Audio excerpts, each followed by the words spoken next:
Ngayon naman ay tatalakayin natin ang ibuprofen, isa sa mga over-the-counter medicine na madalas natin binibili sa mga butika.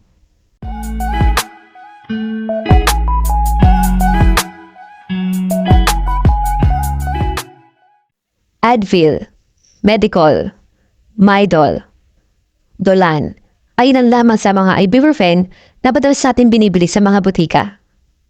Ang ibuprofen ay isang non-steroidal anti-inflammatory drug o NSAID o gamot para maibsan ang pananakit na nararamdaman at mga inflamasyon o pamamaga sa katawan.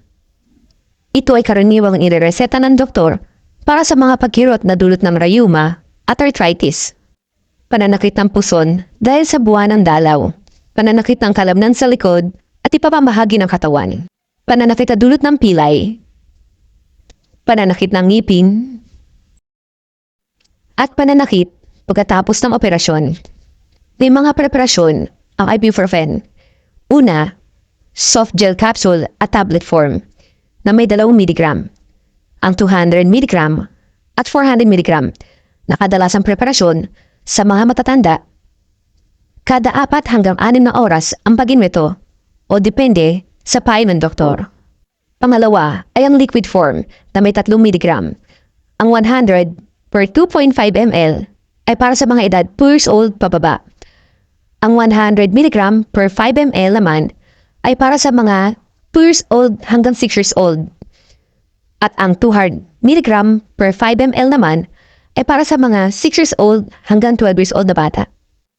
Mga dapat tandaan at sundin sa pag-inom ng ibuprofen.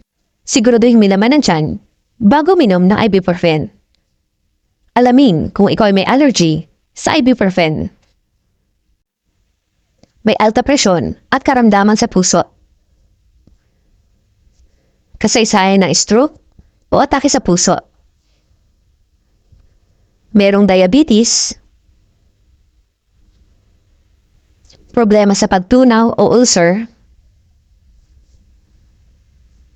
at hika. Bagamat ang ibuprofen ay isang over-the-counter medicine, mahalaga pa rin ang payo ng doktor base sa iyong edad, bigat, at kondisyon. Please like, share, and subscribe for more video updates.